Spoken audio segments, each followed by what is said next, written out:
So I've been doing this for about 2 years, more than 100 of these gigs. This is about the last one. One more, and it's over for me. And I figured I wanted to write a song to end it, right? But then I realized I don't sing and I can't write music. But I came up with the refrain, at least, right? And this captures the point. If you understand this refrain, you're going to understand everything I want to say to you today. It has 4 parts. First, creativity and innovation always builds on the past. The past always tries to control the creativity that builds upon it. Free societies enable the future by limiting this power of the past, and ours is less and less a free society. 1774, free culture was born. In a case called Donaldson v. Beckett in the House of Lords in England, free culture was made because copyright was stopped. In 1710, the Statute of Anne had said that copyright should be for a limited term, just 14 years, but in the 1740s, when Scottish publishers started reprinting classics, you gotta love the Scots, the London publishers said, stop. They said, copyright is forever. Sonny Bono said copyright should be forever minus a day, but the London publishers said copyright is forever. These publishers, people who Milton referred to as old patentees and monopolizers in the trade of book selling, men who do not labor in an honest profession, except Tim here, to learning is indebted. These publishers demanded a common law copyright that would be forever.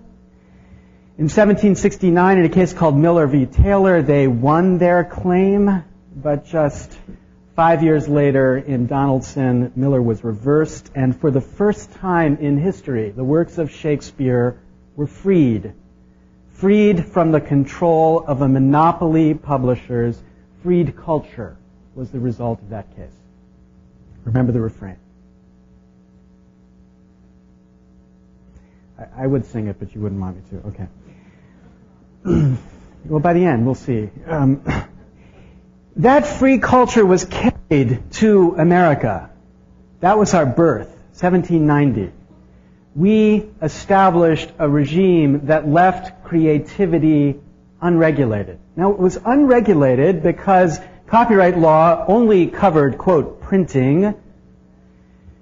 Copyright law did not control derivative work.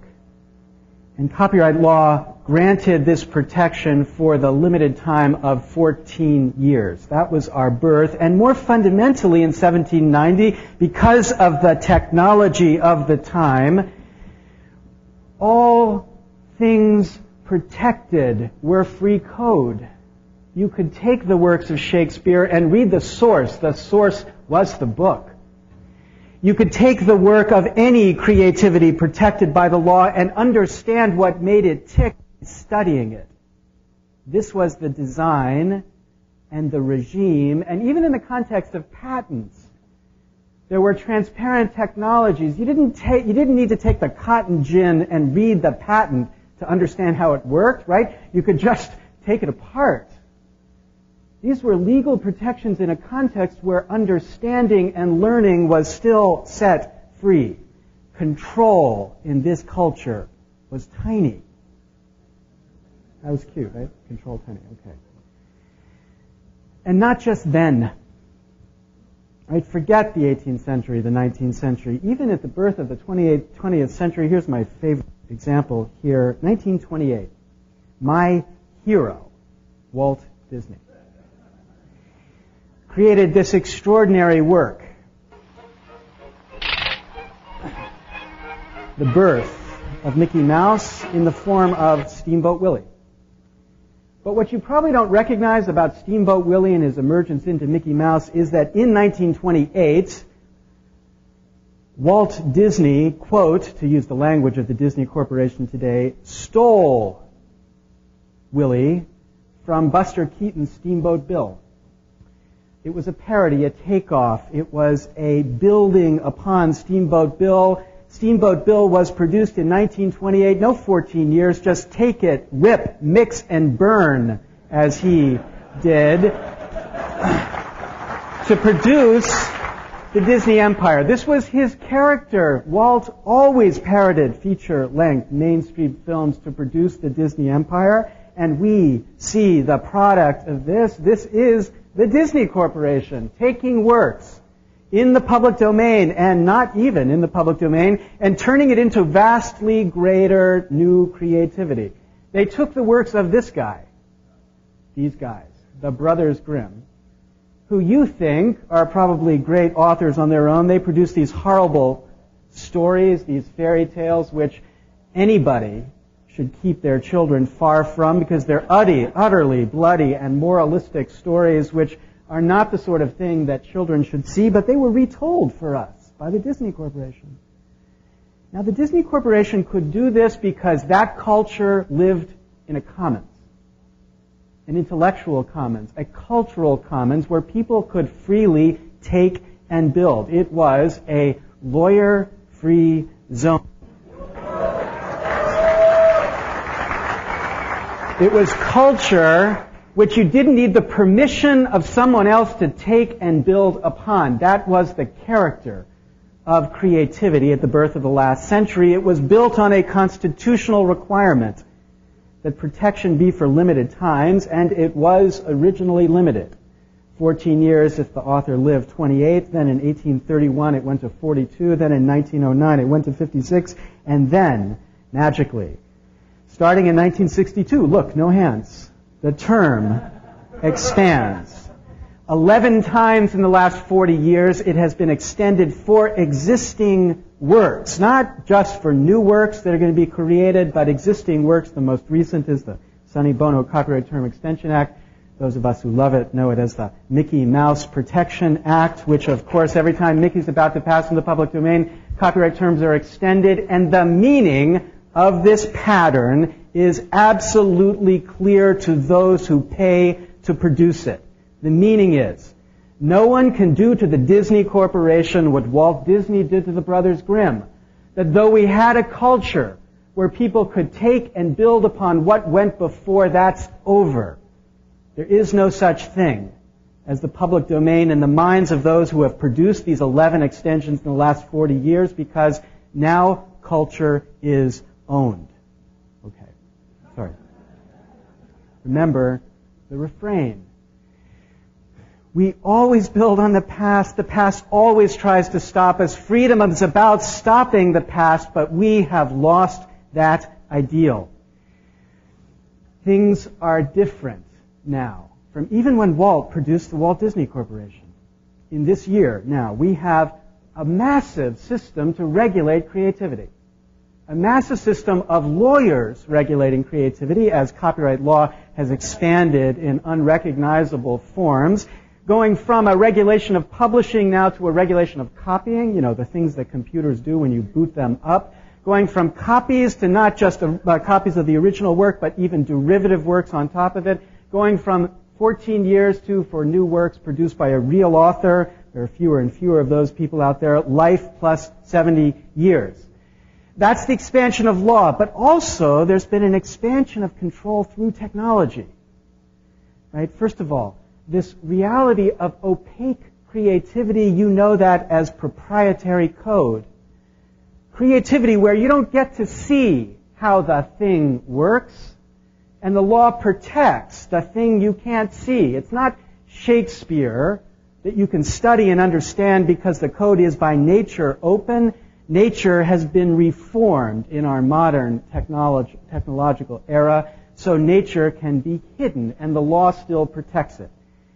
And not just through the protection, but through increasing control of uses of creative work. Here's my Adobe ebook reader, right? Some of you have seen this before, I'm sure. Here's Middlemarch. This is a work in the public domain. Here's the, quote, permissions. A lawyer had something to do with this, that you can do with this work in the public domain, right? You're allowed to copy 10 selections into the clipboard every 10 days. Like, who got these numbers? I don't know. But you can print 10 pages of this 4 million page book every 10 days, and you're allowed, feel free, to use the read aloud button to listen to this book, right? Now, Aristotle's Politics, another book, in the public domain, never really protected by copyright. But with this book, you can't copy any text into the selection. You can't print any pages, but feel free. You can listen to this book aloud. And then, to my great embarrassment, here's my latest book, right? No copying, no printing, and don't you dare use the technology to read my book aloud. I have a sing button in the next version of the Adobe ebook reader, but the point is that control is built into the technology. Booksellers in 1760 had no conception of the power that you coders would give them someday in the future, and that control adds to this expansion of law. Law and technology produces together a kind of regulation of creativity we've not seen before, right? Because here's a simple copyright lesson. Law regulates copies. What's that mean? Well, before the internet, think of this as the world of all possible uses of a copyrighted work. Most of them are unregulated. Talking about fair use. This is not fair use. This is unregulated uses. To read it is not a fair use. It's an unregulated use. To give it to someone is not a fair use. It's unregulated. To sell it, to sleep on top of it, right? To do any of these things with this text is unregulated. Now, in the center of this unregulated use, there's a small bit of stuff regulated by the copyright law. For example, publishing the book. That's regulated. And then, within this small range of things regulated by copyright law, there's this tiny band before the internet of stuff we call fair use. Uses that otherwise would be regulated, but that the law says you can engage in without the permission of anybody else. So, for example, quoting a text in another text, that's a copy, but it's still a fair use. That means the world was divided into three camps, not two. Unregulated uses, regulated uses that were fair use, and the quintessential copyright world. Three categories. Enter the internet. Every act is a copy, which means all of these unregulated uses disappear. Presumptively, everything you do on your machine, on the network, is a regulated use. And now it forces us into this tiny little category of arguing about, what about the fair uses? What about the fair uses? I would say the word, I'm not. To hell with the fair uses. What about the unregulated uses we had of culture before this massive expansion of control? Now, unregulated uses disappear. We argue about fair uses, and they find a way to remove fair use, right? Here's a familiar creature to many of you, right? The wonderful Sony Aibo pet, which you can teach to do all sorts of things. Somebody set up a wonderful set, aibopet.com site, to teach people how to hack their dog. Now remember, their dog, right? And this site actually wanted to help you hack your dog to teach your dog to dance jazz. And remember, Europeans are sometimes confused about this, but it's not a crime to dance jazz in the United States, right? This is a completely permissible activity, even for a dog to dance jazz. Georgia, there's a couple jurisdictions I'm not sure about, but mainly dancing jazz is an okay activity. So AiboPet said, here's how to hack your dog to make it dance jazz. If anything, it would be a fair use of this piece of plastic that costs over $1,500. You would think this is a fair use. Letter to the site. Your site contains information providing the means to circumvent AiboWare's copy protection protocol, constituting a violation of the anti-circumvention provisions of the DMCA, even though the use is fair use. The use is not permitted under the law. Fair use. Erased by this combination of technological control and laws that say don't touch it. Leaving one thing left in this field that had three: control. Copyright. Controlling creativity. Now, never, here's the thing, you've got to remember, you've got to see this. This is the point, and World of Jack Valenti misses this. Here's the point. Never has it been more controlled, ever. Take the addition, the changes to copyright's term, take the changes to copyright scope, put it against the background of an extraordinarily concentrated structure of media, and you produce the fact that never in our history have fewer people controlled more of the evolution of our culture. Never. Not even before the birth of free culture. Not in 1773 when copyrights were perpetual because, again, they only controlled printing. How many people had printers? You could do what you wanted with these works. Ordinary uses were completely unregulated. But today, your life is perpetually regulated in the world that you live in. It is controlled by the law. Here is the refrain. Creativity depends on stopping that control. They will always try to impose it. We are free to the extent we resist it, but we are increasingly not free. You, or the GNU, you can pick, build a world of transparent creativity. That's your job. This weird exception in the 21st century of an industry devoted to transparent creativity, free sharing of knowledge. It was not a choice in 1790. It was nature in 1790. You are rebuilding nature. This is what you do. You build a common base that other people can build upon. You make money off, well, not enough, but some of you make money off of this. This is your enterprise. You gate like it's 1790. That's your way of being. And you remind the rest of the world of what it was like when creativity and innovation was a process where people added to common knowledge. In this battle between a proprietary structure and a free structure, you show the value of the free. And as announcements such as Real Network's announcement demonstrate, the free still captures the imagination of the most creative in this industry. But just for now. Just for now. Because,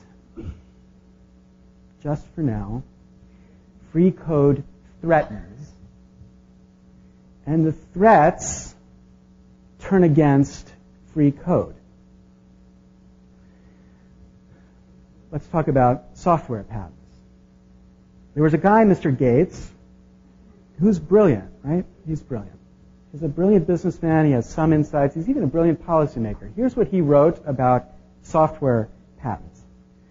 If people had understood how patents would be granted when most of today's ideas were invented and had taken out patents, the industry would be at a complete standstill today. Here's the first thing I'm sure you've read of Bill Gates, which you all 100% agree with. Right? Gates is right. Absolutely right. Then we shift into the genius businessman. The solution is patenting as much as we can. A future startup with no patents of its own will be forced to pay whatever price the giants choose to impose. That price might be high. Established companies have an interest in excluding future competitors. Excluding future competitors. Now, it's been 4 years since this battle came on your radar screen in a way that people were upset about. 4 years, and there has been tiny changes in this space. Of course, there's a bunch of Tim changes, right? Tim went out there and he set up something to attack bad patents. That was fine. There was a bunch of Q. Todd Dickinson changes. He was the former head of the Patent Commission, never saw a patent he didn't like, but he said some things to make some minor changes in how this process should work. But the field has been dominated by apologists for the status quo. Apologists who say, oh, we've always patented everything, therefore we should continue to patent this. People like Greg Aronian, who goes around and says, see, every single patent out there is idiotic, but turns out the patent system's wonderful and we should never reform it at all. Right? This is the world we live in now that produces this continued growth of software patents. And here's the question, what have you done about it? What have you done about it? Excluding future competitors, that's the slogan, right? And that company that gave birth to the slogan that I just cited has only ever used patents in a defensive way, but as Dan Gilmore has quoted, they've also said, look, the open source movement out there has got to realize that there are a lot of patents at stake. And don't imagine we won't use them when we must. Now, the thing about patents is they're not nuclear weapons, right? It's not physics that makes them powerful, it's lawyers and lawmakers and Congress. And the thing is, You can fight all you want against the physics that makes a nuclear weapon destroy all of mankind, but you can succeed not at all. Yet you could do something about this. You could fuel a revolution that fights these legal threats to you. But what have you done about it? What have you done about it? Second, the copyright wars. Right? There's a certain sense in which these are the Homeric tragedies, right? And I mean this in a very modern sense. Here's a story. So there was a documentary filmmaker who's making a documentary film about education in America. And he's shooting across his classroom with lots of people, kids, completely distracted at television in the back of the classroom. When they get back to the editing room, they realize that on the television you can barely make out the show for 2 seconds. It's The Simpsons, Homer Simpson on the screen. So they call up Matt Groening, who was a friend of the documentary filmmaker, and said, is this going to be a problem? It's just a couple seconds. Matt says, no problem. Call so-and-so. So they called so-and-so. So-and-so said, call so-and-so. Eventually, so-and-so's always end up to be lawyers. So eventually they got to the lawyer and they said, this is going to be a problem. It's a documentary film. It's about education. It's a couple seconds. The so-and-so said, $25,000. I said, $25,000? It's a couple seconds. What do you mean, $25,000? The so-and-so said, I don't give a goddamn what it is. For $25,000 or change your movie. Now you look at this and you say, this is insane. It's insane. And if it's only Hollywood that has to deal with this, okay, that's fine. Let them be insane. The problem is their insane rules are now being applied to the whole world. This insanity of control is expanding as everything you do touches copyright. So, the broadcast flag, which says before a technology is allowed to touch DTV, it must be architected to control DTV through watching for the broadcast flag. Rebuild the network to make sure this bit of content is perfectly protected. Or the mandated Fritz-Hollings chips that will be imposed on machines through the law, which Intel referred to as the police state in every computer quite accurately, and they would build these computers but are opposed to this police state system. And then, most recently, this outrageous proposal that Congress ratify the right of the copyright owners to launch attacks on P2P machines. Malicious code that goes out there and tries to bring down P2P machines. Digital vigilantism. And not only does, you're allowed to sue if they do it and they shouldn't have done it, but you have to go to the Attorney General and get permission from the Attorney General before you're allowed to sue about code that goes out there and destroys your machine when it shouldn't be allowed to have destroyed your machine. This is what they talk about in Washington. This is what they're doing. And the question is, this is their, as Jack Valenti says, terrorist war they're fighting against you and your children, the terrorists, right? Now you step back and you say, for what? Why? What's the problem here? And they say, it's to stop the harm which you are doing. So what is that harm? Right? What is the harm which is being done by these terrible peer-to-peer networks out there? Take their own numbers. They said last year 5 times the number of CDs sold were traded on the net for free, 5 times. Then take their numbers about the harm caused by 5 times the number sold being traded for free. A drop in sales of 5%. 5%. Now, there was a recession last year, and they raised their prices, and they changed the way they counted. All of those might actually account for the 5%. But even if they didn't, the total harm caused by 5 times being traded for free was 5%. Now, I'm all for war in the right context, but is this the grounds one stands on to call for a, quote, terrorist war against technology? This harm, even if 5%, gives them the right to destroy this industry? I mean, does anybody think about the decline in this industry, which is many times as large as theirs, caused by this terrorist war being launched against anybody who touches new content? Ask a venture capitalist how much money he's willing to invest in new technologies that would touch content in a way that Hillary Rosen or Jack Valenti don't sign off of. The answer is a simple one: 0. 0. They've shut down in industry and innovation in the name of this terrorist war, and this is the cause, this is the harm. 5%. And what have you done about it? Right? It's insane. It's extreme. It's controlled by political interest. It has no justification in the traditional values that justify legal regulation, and we've done nothing about it. We're bigger than they are. We've got right on our side. And we've done nothing about it. We let them control this debate. Here's the frame that leads to this. They win because we've done nothing to stop it. There's our congressman, J.C. Watts. J.C. Watts is the only black member of the Republican Party in leadership. He's going to resign from Congress. He's been there 7.5 years. He's had enough. Nobody can believe it. Nobody in Washington can believe it. What? Not spend 700 years in Washington? He says, I like you guys, but 7 years is enough. 8 years is too much. I'm out of here. Just about the time J.C. Watts came to Washington, this war on free code and free culture began. Just about that time. In an interview 2 days ago, Watts said, here's the problem with Washington. If you're explaining, you're losing. If you're explaining, you're losing. It's a bumper sticker culture. People have to get it like that, and if they don't, if it takes 3 seconds to make them understand, you're off their radar screen. 3 seconds to understand, you lose. This is our problem.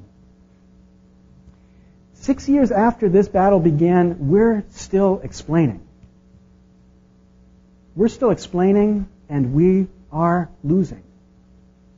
They frame this as a massive battle to stop theft, to protect property. They don't get why re-architecting the network destroys innovation and creativity. They extend copyrights perpetually. They don't get how that itself is a form of theft, a theft of our common culture. We have failed in getting them to see what the issues here are, and that's why we live in this place where a tradition speaks of freedom and their controls take it away. Now, I've spent 2 years talking to us about this, and we've not done anything yet. A lot of energy building sites and blogs and /dot stories. Nothing yet to change that vision in Washington. Because we hate Washington, right? Who would waste his time on Washington?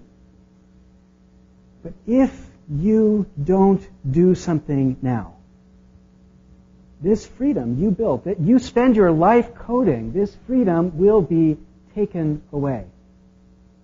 Either by those who see you as a threat, who then invoke the system of law we call patents, or those who take advantage of the extraordinary expansion of control that the law of copyright now gives them over innovation. Either of these two changes through law will produce a world where your freedom has been taken away. And if you can't fight for your freedom, you don't deserve it.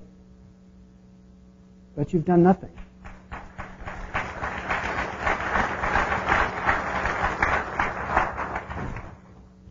There's a handful. We can name them. The people you could be supporting, you could be taking. Just put this in perspective. How many people have given to EFF? Okay. How many people have given to EFF more money than they give to their local telecom to give them shitty DSL service? See? 4. How many people have given more money to EFF than they give each year to support, name the monopoly that they're supporting, to support the other side? Right? How many people have given anything to these people? Right? Voucher canon, this is not a left and right issue, right? Here's the most important thing to recognize. This is not about conservatives versus liberals. In our case, in Eldred, we have this brief filed by 17 economists, including Milton Friedman, James Buchanan, Ronald Coase, Ken Arrow, lunatic left-wing liberals, right? Friedman said he'd only join it if the word no-brainer existed in the brief somewhere. I think this was a complete no-brainer for him. This is not about left and right. This is about right and wrong.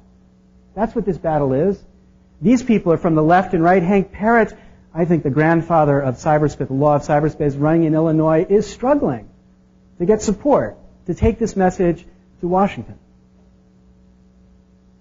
These are the sources, the places to go. Then there's this organization. Now, some of you say, I'm on the board of this organization. I fight many battles on that board. Some of you say, we're too extreme. You say that in the wrong way, right? You send emails and say, you're too extreme, you ought to be more mainstream. And I'm with you. I think EFF is great. It's been the symbol. It's fought the battles, but, it's fought the battles in ways that sometimes need to be reformed. Help us.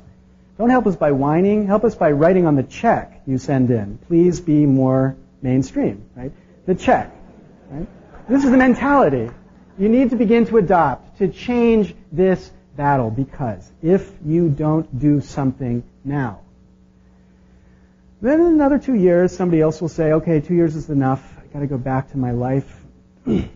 They'll say again to you, nothing's changed, except your freedom, which has increasingly been taken away by those who recognize that the future is against them, and they have the power in D.C. to protect themselves against that future. Free society be damned. Thank you very much.